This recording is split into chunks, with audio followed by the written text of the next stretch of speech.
Hello, my friends. Welcome to the Indigo Women podcast. My name is Natalie Grossfitch, and I'm so excited that you're here today. I'm also really excited to be back because for the last 2 weeks, we did not have podcast episodes because of the Healing is Not Your Purpose masterclass, which was such a success and so much fun to put together. Thank you to everybody who attended or watched the replay. I truly enjoyed creating that masterclass. And I'm also very excited to be recording a new podcast episode. So today's podcast episode is actually inspired by a question that was asked during the masterclass. And I was really grateful that this question was asked because it's extremely important.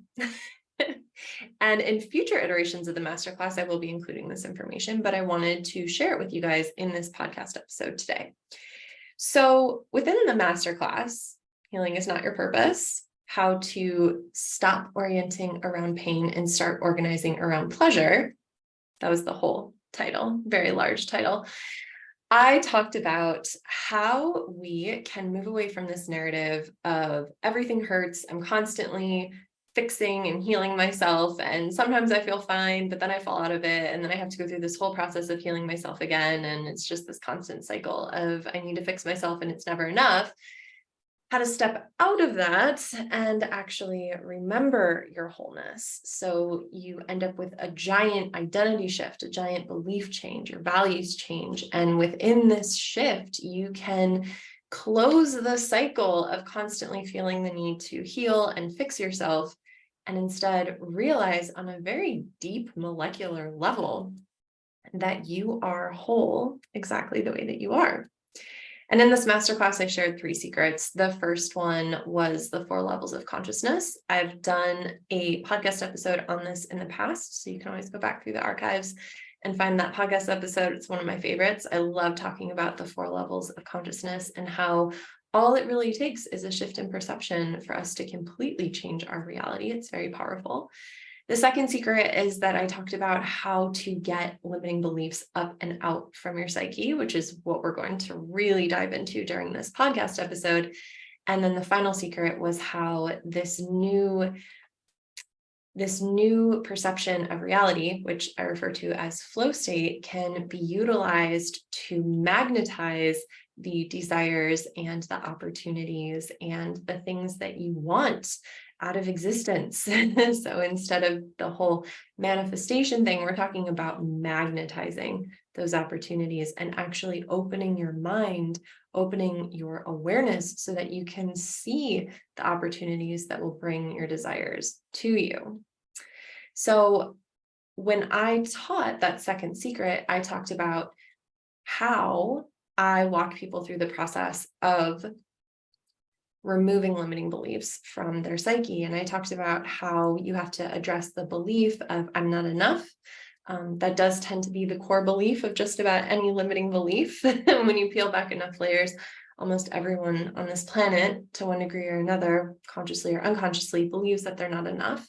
And there's a big reason for that. We have egos, and we are also very limited beings. When you look at the human form, we are very breakable human beings. We're very breakable creatures. And it makes perfect sense that we would feel like we're not enough when we're only tapped into our own personal finite resources. But when we learn how to tap into the infinite resources of the universe and the infinite resources of our higher self-consciousness, then we no longer feel the need to carry the belief of I'm not enough, because it's no longer just about you and your little dinky human ego self.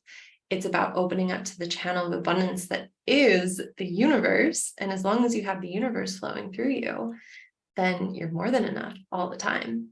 So we talked about that. We talked about how to decrease the power of the ego by reframing it. So a lot of people are very afraid of their egos, or they've assigned so many junky beliefs to their egos.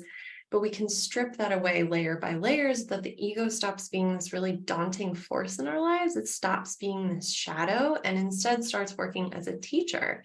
It's something that exists in our favor. It's there for survival, but it's also something that's there to teach our soul lessons. It's there to help us to evolve as these beautiful, energetic entities that we are. And then I talked about how to become a towards motivated person, because one of the issues where people stay in this cycle of I constantly need to heal myself is that I have worked with so many people who are so hyper aware of what they don't want, and they have no clue what they actually want. And if you are forever fixated on what you are running from, you're just going to create more of it. But if you become a towards motivated person and you become really clear on what it is that you want, you can actually start seeing the opportunities that will align you with the creation of the life that you desire. You're never going to see them if you're focused in the other direction. You have to open yourself up to being motivated to go towards your hopes, dreams, desires, etc.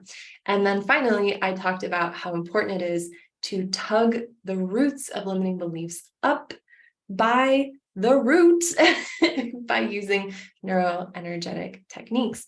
And that's what everybody was interested in, right? Like when I mentioned that, I was like, yeah, we tug out the roots and we just collapse the belief. And everyone was like, okay, how? Like, what? That sounds too good to be true. What are you talking about? And let me first tell you a little bit of my background with these concepts. So as you may know, maybe not, maybe this is your first episode where you're tuning in, I have a background in psychology. I have been a trauma-informed yoga teacher for 10 years, and I have been a constant student of psychology ever since I graduated. So even though my degree is 4 years, I would say that I have a good 15 years of constantly studying psychology under my belt, because I find the human mind unbelievably fascinating. And for a long time, I was very much focused on the disorder of the mind. That is what psychology, the science, is built on to begin with. It studies the disorder in the mind. But once I started to understand the importance of connecting to consciousness and higher levels of awareness, I started to study psychology with the intention of learning how to optimize the mind. So moving away from what can we fix and moving into what can we create? How can we grow? How can we optimize? How can we create an experience within this very finite human container that is just, it just blows our mind every day. How can we live in this beautiful state of joy? And that's where my work really started to shift towards neuroenergetics, flow state, and connecting to these levels of consciousness where we can draw upon the resources of the universe and stop relying just on our own squishy, tiny bodies. There's so much more to consciousness than just our physical body. But it's important for me to note that my first exposure to psychology and to this concept of, oh, you can think your life into being, it came from a psychological perspective to start. So it was very much focused on neurons and the nervous system and how does thought work within the physical body. But then as I started to grow and explore and ask more questions and also study yoga and different philosophies, Buddhism, A Course in Miracles, that's a big one in my life. Basically, all these different consciousness expanding arts and practices, I started to realize that there's so much more to consciousness and so much more that's available to us than just what our own minds and our own bodies can do.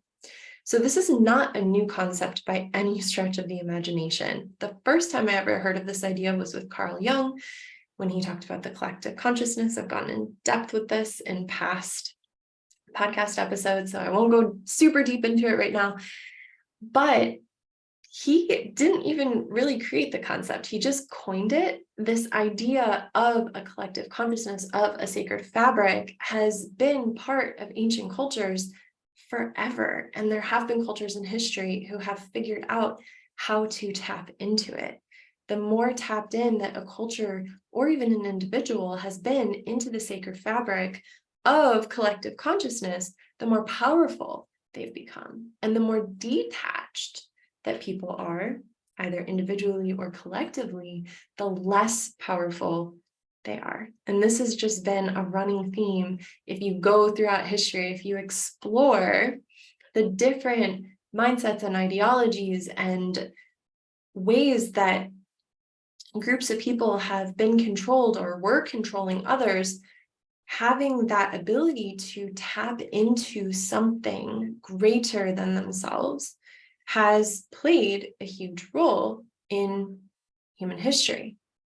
So once I started to realize, like, wow, okay, psychology is cool, but it's so limited, and that there's this massive web of consciousness available to us at any time, that means that there's so much more possibilities than what our little dinky bodies can come up with.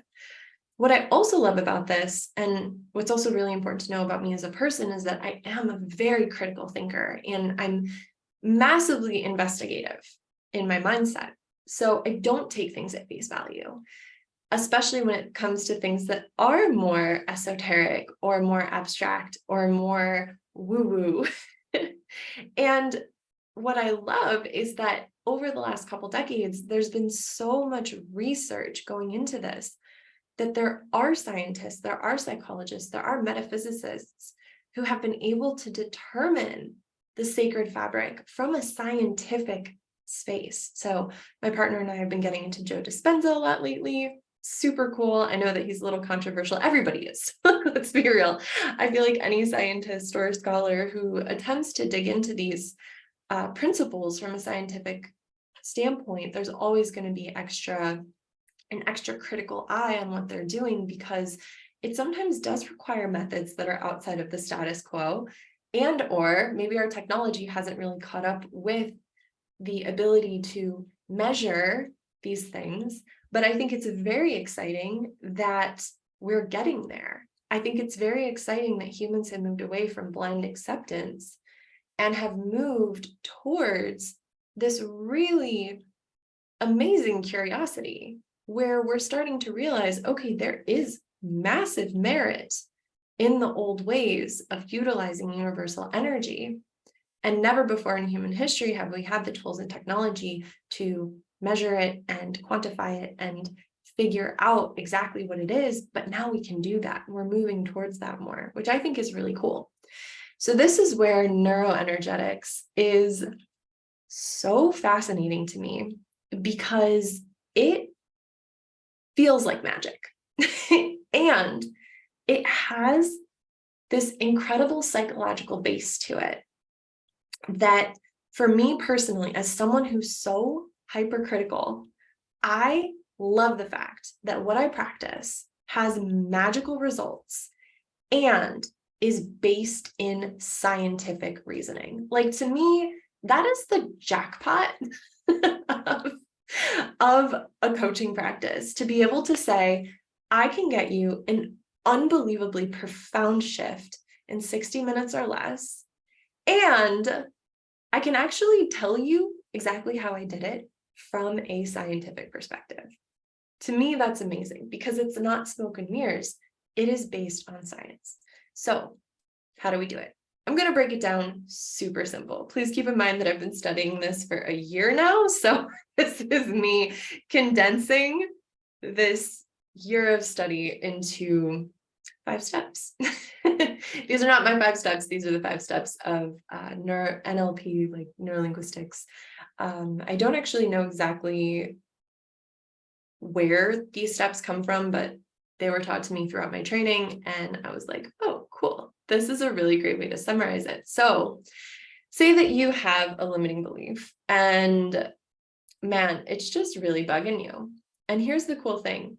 The vast majority of repeating cycles in your life are caused by a limiting belief.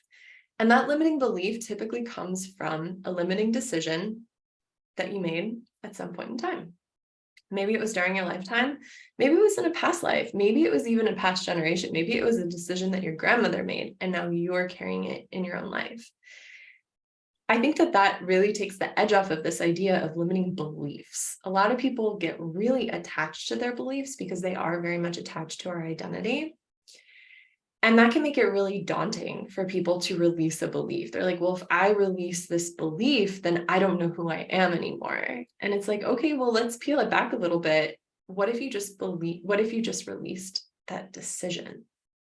to decide that thing. So I'm going to use an example of a client that I worked with just this morning. So hopefully she doesn't mind that I'm using her as an example. I won't say her name or anything.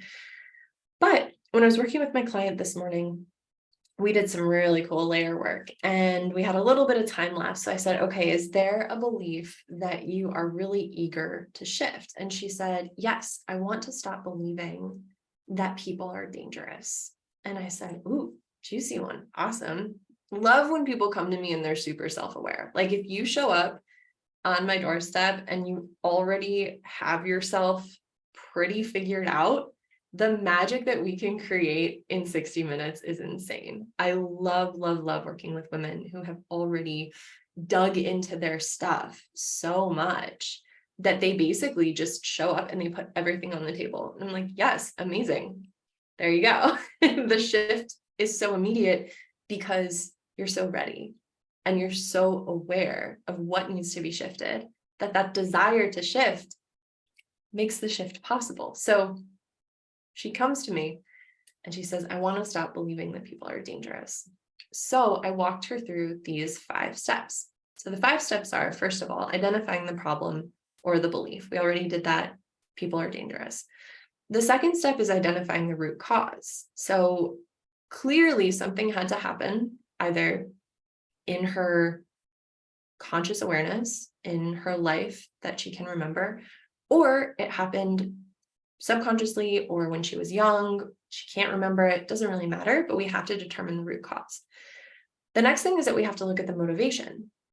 And typically when people have a limiting belief or they've made a decision at some point in time to believe something, it is serving them in some way, even if it feels like it's not, even if it feels like it's limiting, it's still serving you. So we have to go deep into that. Why have you held on to it for this long? What's the motivation of keeping it? And also, what's the motivation of releasing it? And then we do the actual reprogramming, which I'm going to get into in just a little bit because I think that's the part that fascinates people the most. Then we bring it all together and we create action. So what is going to be the result moving forward? And this allows for some recalibration so that the future basically recalibrates itself now that this limiting belief is no longer part of your identity. Okay, so let's walk through these one by one. First of all, I said that the problem or belief was that people are dangerous. And I said, a lot of people have that. Unfortunately, in the US, we were raised with this idea of stranger danger. So anybody who comes up to you when you're a kid is a stranger and they're dangerous. And so you should always run away from them. But the thing is that any decision that we make at any point throughout our lives, if we don't unmake that decision, that will continue to run all the way through our life. So if we decided when we were 5 years old and we went to safety town that strangers are dangerous, and we never undecided that, we're all going to become adults that have social anxiety. Now, fortunately, sometimes you go through life and you make decisions that change your old ones. Okay, great. But for people who stay stuck in their old decisions, this can create really challenging patterns as an adult. And you can get stuck and be like, I don't understand why I do this thing. It's very annoying. I don't like it. So for example, if you believe that people are dangerous, then there's a good chance you're going to be very cautious around new people. Maybe you won't open up very much. Maybe you're very hesitant to make new friends. I'm sure you can think of plenty of ways that that decision would show up in your life as an adult. So we have to look at the root cause of this decision. Now, in the case of my client, she actually knew exactly when she decided this because she was an adult when she made the decision. But that doesn't always happen that way. Sometimes, like I said, the decision could have been made for you from your great-grandmother. Maybe your great-grandmother had an experience that you don't know about, but she decided people are dangerous. And then that belief got passed down through generations. The cool thing about this work, the cool thing about neuroenergetics is that it focuses so much on the subconscious mind, and our subconscious mind knows, like, I don't want to say everything, but I had to stop myself from saying everything, but our subconscious mind knows so much. It is ridiculous. So our conscious mind can register less than 0.5% of the information that is available to us, depending on who you ask. Some people say it's less than 0.05%. It's a minuscule amount. The rest of it is being processed by our subconscious mind, and our subconscious mind has an unbelievable memory. Now, that memory may never be able to come all the way up into the conscious, mostly because we probably don't need it. It's been deleted, distorted, generalized, but the information is still there. So what we can do within neuroenergetics is we can ask the subconscious mind, what is the root? When did it occur? So when it comes to limiting decisions, we really have to ask that question of when. When did you decide this? And some people can say, I decided it when I was 27 years old, but other people might need to tap into their subconscious. And so this is where we use a little bit of hypnotic language in order to get people to move out of their conscious and into their subconscious. And we directly ask the subconscious mind, when did you make this decision? And it's quite often that my clients will say that it happened either in a past life or it happened in a past generation. And they know how many generations or past lives it was back. It's really cool. Once you get into that slightly hypnotic state, we call it uptime hypnosis, because you're still awake, but you're accessing your subconscious mind. You have access to that information of where the decision was made. Cool. You've determined the root. That's great. So then we have to talk about what is the motivation for having this decision. Most of the time, it's because it served a purpose at the time it was made. And usually it's because you were looking to create self-preservation in one way or another. So maybe if the belief is people are dangerous, there might have been one person that crossed your path that felt really flippin' dangerous and maybe even proof that they were dangerous. And so from that point on, you went, all right, now I have to be cautious about every single person that ever comes into my path because of one person that one time. But then we also have to look at, okay, but how is this actually serving you? How did this serve you at the time? Okay, and again, this doesn't have to happen consciously, it can also happen subconsciously. Again, neuroenergetics, really cool. Hypnosis, super freaking cool.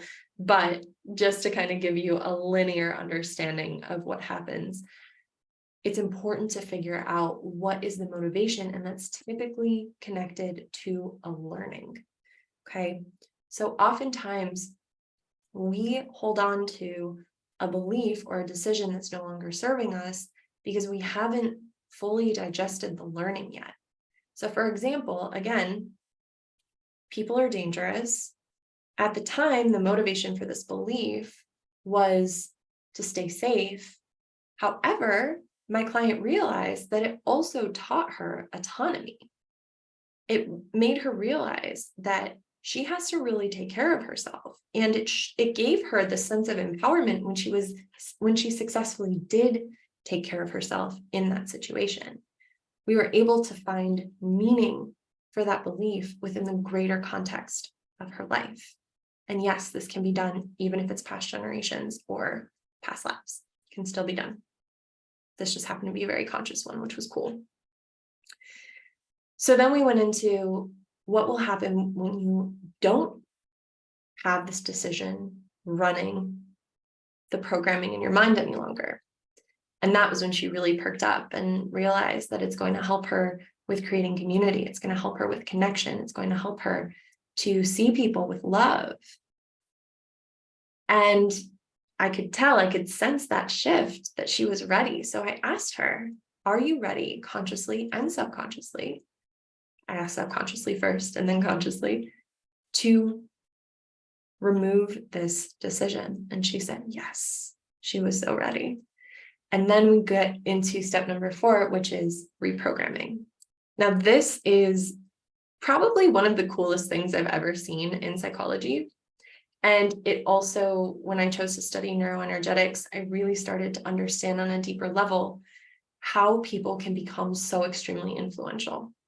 So most politicians are trained in neurolinguistics. If not the politician, then the speechwriter.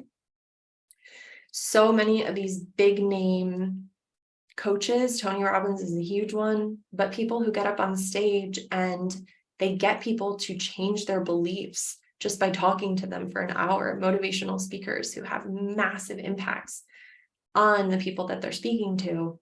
It comes from this practice of being able to reprogram another person's mind. There is a language of the mind.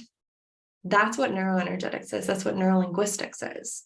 The way that they found this, there were these two guys, Bander and Grindler, and they were the pioneers of neurolinguistic programming back in the 1970s. What they did is they took the most influential psychologists of their time, so Milton Erickson, Virginia Satir, a bunch of others who were so well known for the profound effects that they had on their clients. They were able to get massive shifts from their clients very quickly. And so Bander and Grindler videotaped them, transcribed them, all of these sessions, and then they analyzed them. And they found that there were very specific linguistic patterns that had the power to change people's beliefs. So when I say we are going to collapse a belief, or we're going to pluck a belief, or we're going to release a limiting decision, it doesn't really matter what words you use. What it means is that we're going to reprogram the neural pathway that has been running like crazy for the last few decades into a new neural pathway. And we're going to do that by using very specific language in a very specific way. And it's so cool. This has to be one of my favorite, again, this has to be one of my favorite psychological hacks that I've ever experienced.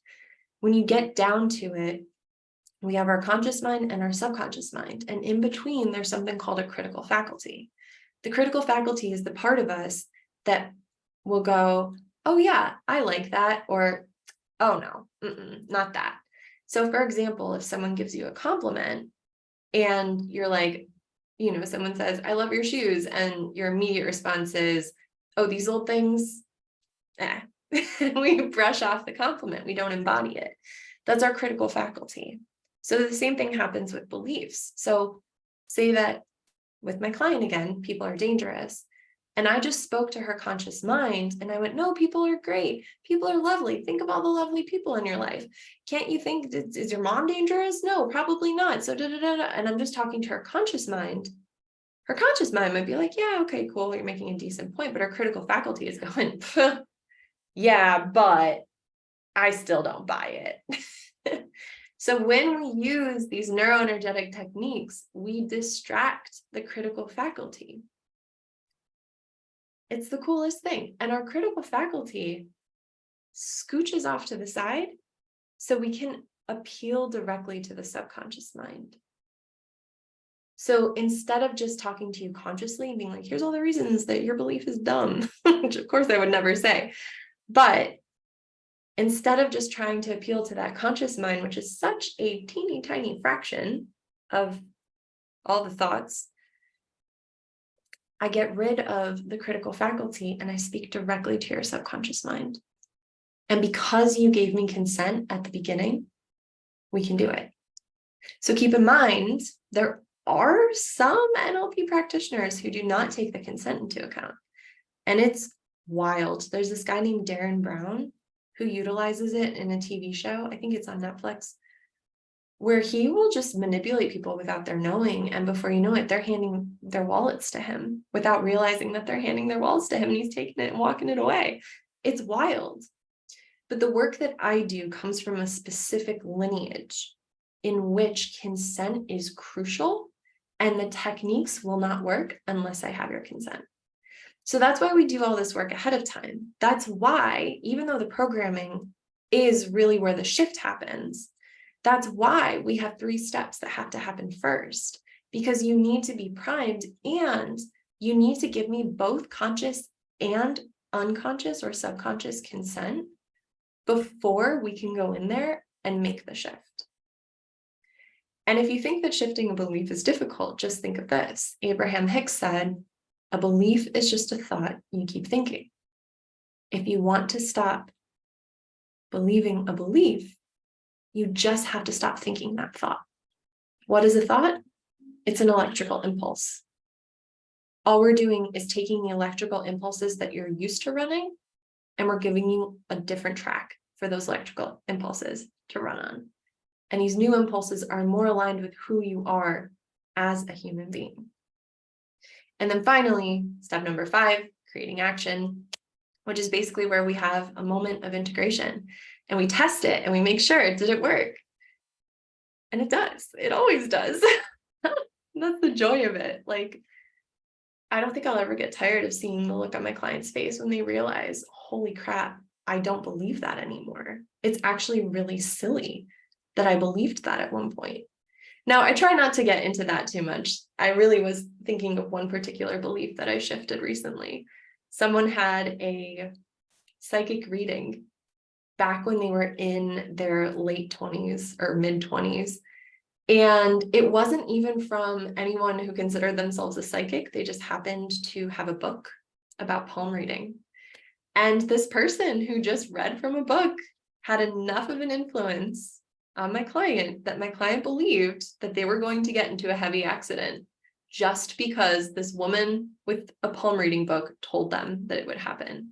And it had haunted them. It had haunted my client for almost a decade. And so after we cleared that one, and I asked him, okay, what do you think of that belief now? He was like, oh my God, I can't believe I ever gave that woman authority. That's so ridiculous. And I'm like, it's okay. It's all right. Don't worry about it. Like, it's no problem.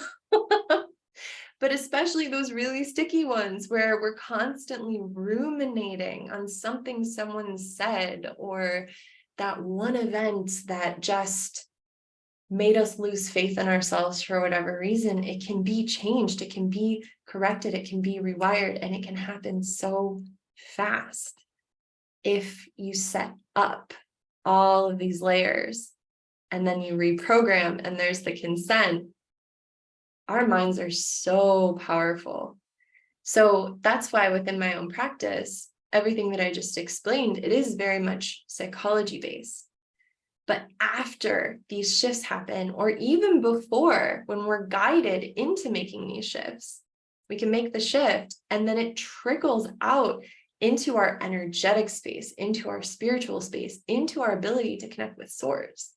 When your mind is free from these distracting, limiting decisions that just don't serve you, if you are constantly stuck in your itty bitty ego body because of these limiting beliefs, it's not easy to access source. It's not easy to tap into flow state.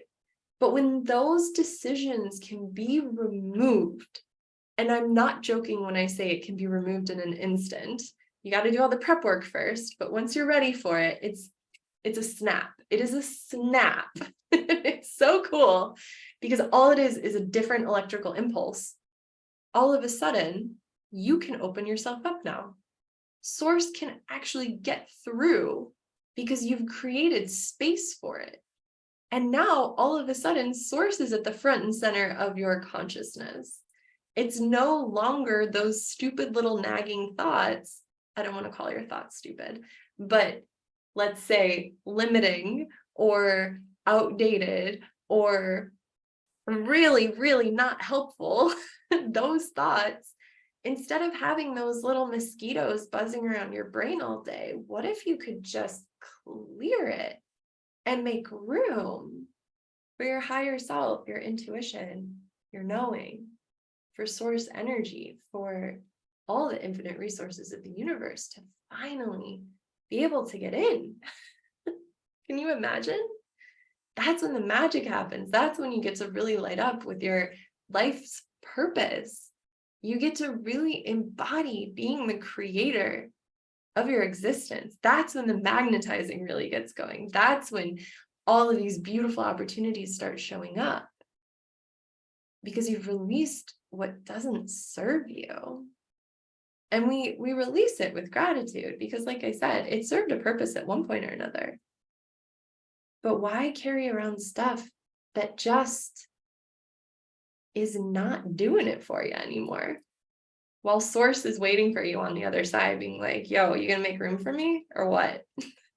I've been waiting. I've been waiting to work through you, to live through you, to shine through you.